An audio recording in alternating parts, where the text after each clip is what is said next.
Баршаларыңызға қайырлы күн достар. Менің каналыма қош келдіңіздер. Мен бүгін сіздерге өзбек тағамдарының бірі дымляма жасайтын боламын. Видеоны соңына дейін қараңыздар және менімен бірге болыңыздар. Бұл енді өте дәмді, сондай күшті, мощный, сочный болып шығатын тағамдардың бірі. Маған өте ұнайды. Міне көріп тұрғандарыңызда еті сондай жұмсақ, күшті болып піседі. Менің жақсы көретін тағамдарымның бірі. Ол үшін бізге қойдың етінен жасаған өте дәмді болады. Негізі қойдың етінің қабырғаларын аламыз. Одан кейін картоп, қызыл тәтті бұрыш, қырыққабат, сәбіз, чеснок, шуа, қызанақ және осындай переправалар қажет болады. Енді переправа өз қалауларыңыз бойынша қоссаңыздар болады. Әрі қарай бізге көк жуа, кинза, укроп қажет болады. Ең әуелі етімізді қабырғаларымызды ортасынан бөліп турап аламыз. Негізі қойдың етінен, свежий қойдың етінен жасасаңыздар дәмі басқаша болады. Өте күшті болады қойдың етінен жасаған.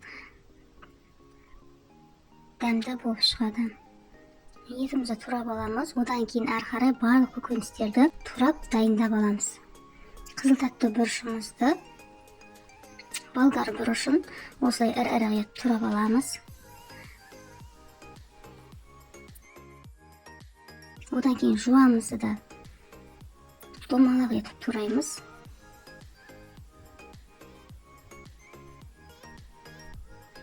Одан кейін сәбізімізді тураймыз.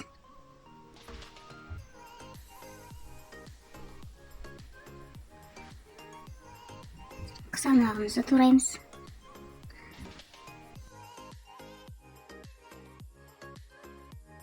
Барлығын өз қалауларыңыз бойынша турасаңыздар да болады. Бұл жерде қатып қалған қағида жоқ. Ары қарай чесногымызды турап аламыз. Содан кейін қырыққабатымызды тураймыз. Қырыққабатты ортасынан бөліп, ірі қылып салсаңыздар да болады.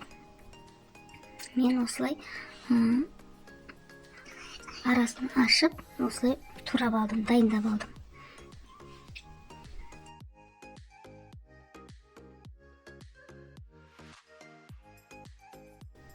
Әрі қарай картоптарымызды екіге бөліп турап аламыз.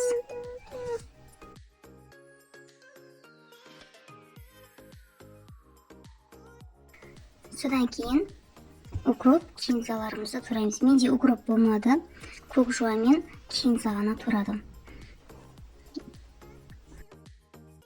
Енді барлығын мен турап дайындап алдым. Енді қазір қазанға салатын боламыз. Осындай үлкен қазанға шамалы ғана май құямыз. Өйткені асты жабысып қалмау үшін мен шамалы ғана май құйдым. Майдан кейін жуа саласыздар міндетті түрде. Содан кейін еттерімізді осылай салып шығасыздар. Содан кейін тұз себеміз. Одан кейін барып переправаларымызды қосып шығамыз. Кристаллик себіңіздер, өйткені кристаллик етті жұмсартады, бір жағынан дәм береді.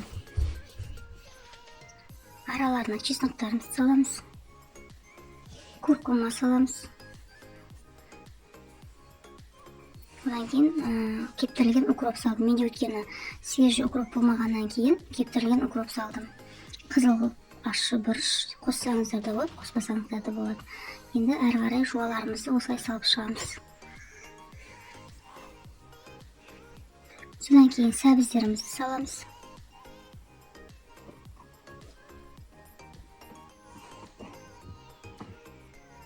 Одан кейін балдар тәтті бұрыштарын саламыз.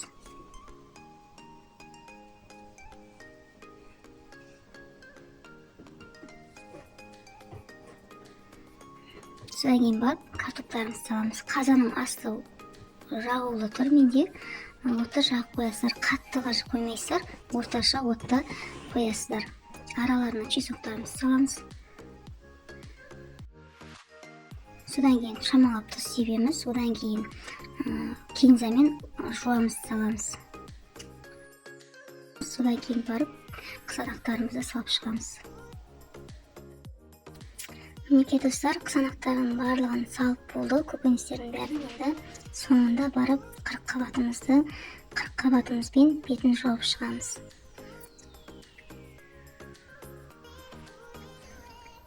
Осылайша жауып болды. Бетіне шамалы ғана тұз себеміз.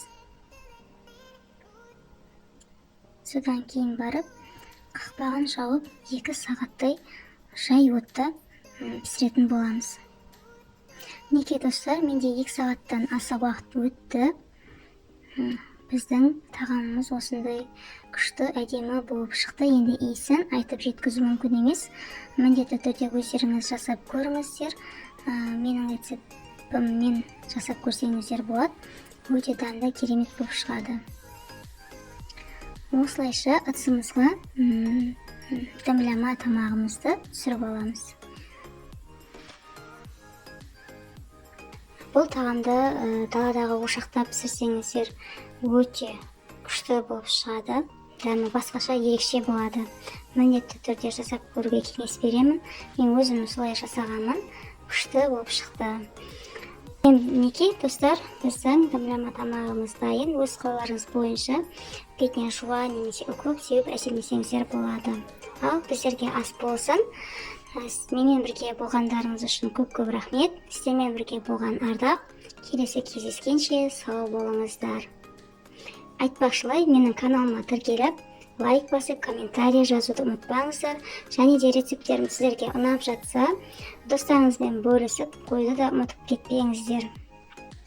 Ал осымен сөзімді аяқтайын достар. Әр күндеріңіз шаттыққа, қуанышқа, бақытқа толы болсын. Сау болыңыздар.